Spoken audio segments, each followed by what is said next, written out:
The 101st Airborne Division, the battered bastards of Bastogne, or as many commentators pronounce it, Bastogne. Stephen E. Ambrose's book, Band of Brothers, is mostly the story of Easy Company, 506th Parachute Infantry Regiment of the 101st Airborne. I'm going to skip over the controversies of Ambrose's writing. There were some accusations of plagiarism in previous works which were never fully proved. They are irrelevant to this review. Paratroopers. In 1940, a new concept to America. The Germans had done it quite successfully in World War II already. The Americans had considered it near the end of World War I, but the war ended before the then crazy scheme could be tried. One of the draws to volunteering for the parachute infantry, and they were all volunteers, was that you were paid an additional $50 per month for an enlisted man and $100 for an officer. That was big cash in 1940. The toughest training a man could be run through, a no-holds-barred gristmill which chewed up and spat out more recruits than could be imagined. Much of those who washed out wound up in the regular combat infantry, which was hard enough. The airborne regiments were the best, the cream of the crop, and their officers wanted it that way. This is the background of Band of Brothers. Camp Toccoa, Georgia. Easy Company had the joy of being under the supervision of Herbert Maxwell Sobel, and everyone under him despised him. He was described by the men as petty and vindictive, and that was some of the kinder descriptions. While the men continued to hate him after the war, they also recognized that his training at Toccoa was what forced them to pull together to protect themselves from him. Ambrose's book primarily uses the memories of surviving members of Easy, obtained through long hours of interviews by Ambrose, to tell the story, a historical retelling to the best of everyone's memories, now decades after the events. It was one part of the 101st Airborne. Ambrose mixed in historical records of the day to supplement the memories of the soldiers of Easy Company. Ambrose certainly paid good attention to detail, and the book seems accurate overall without being too stuffed with data.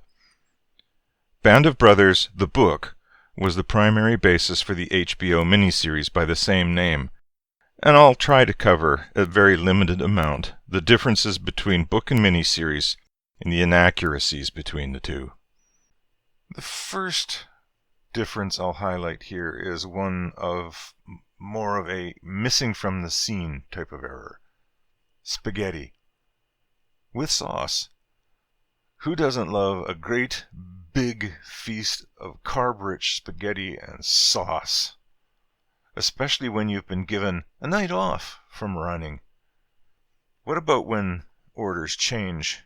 Your gut is overfull of rich, starchy food, and some of it quite acidic.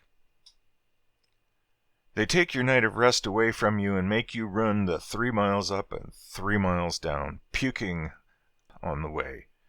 Maybe even some stomach cramps to go along with it. This is mostly accurate in the miniseries, but missing is the ambulances actually following the runners up Currahee. In the series, Sobel, portrayed by David Schwimmer, only mentions that an ambulance is waiting at the bottom for anyone who wants it. Also not seen in the series is that a couple of men took the offer of an ambulance ride, which ushered them right out of the unit and into the regular army.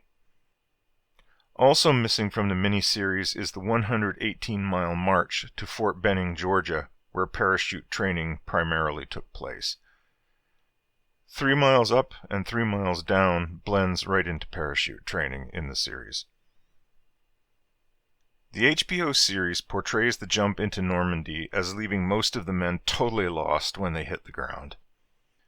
The episode Night of Nights focuses mostly on Winters. He is portrayed as landing in a field in the middle of nowhere, and that he is lost. whereas in his real Normandy jump, Winters actually landed at the edge of a field next to a road right on the outskirts of Saint-Méréglise. Winters knew exactly where he was, and after collecting some misplaced men, started off on the approximately 10K trek southeast to their target, Saint-Marie-du-Mont. The book portrays the correct location at which Winters landed. In the miniseries, for one episode, the closing card indicates that Albert Blythe died in 1949. However, Blythe actually survived the war and began a career post-war with Westinghouse, but re-enlisted in the Army. In fact, he served in the 187th Airborne in Korea, and he actually continued on, dying of a perforated ulcer while on active duty in Germany in 1967. As an aside, my biggest gripe comes in Episode 9, Why We Fight. At the beginning of the episode, a number of Easy Company men are standing in the ruins of a building while watching German citizens beginning the long task of cleanup and rebuilding. Captain Lewis Nixon walks in and joins them. The date is given as April 11th, 1945, in Thalheim, Germany. The men are discussing what they are watching.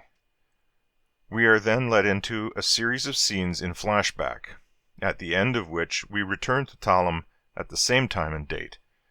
Captain Nixon then announces that Hitler had shot himself in Berlin, except Hitler didn't shoot himself for another 21 days, April 30th, 1945. My degree is in European history, so I tend to nitpick the details a lot. I think people can find me quite annoying. These small differences do not, however, stop me from enjoying the miniseries. In fact, it was what led me to read the book Band of Brothers by Ambrose. The book, however, was tremendously enjoyable to me, and I can highly recommend it. So often in documentaries and war movies, we are left with a somewhat cleansed version of what happened. But Band of Brothers gives a bit of a grittier inside view. The thoughts and feelings of the men serve to bring World War II a little bit closer. Your mileage on this may vary, but Ambrose's writing style worked for me. There is also the fact that this book covers two of my favorite topics, World War II and the 101st Airborne. This was a bonus. Jamata.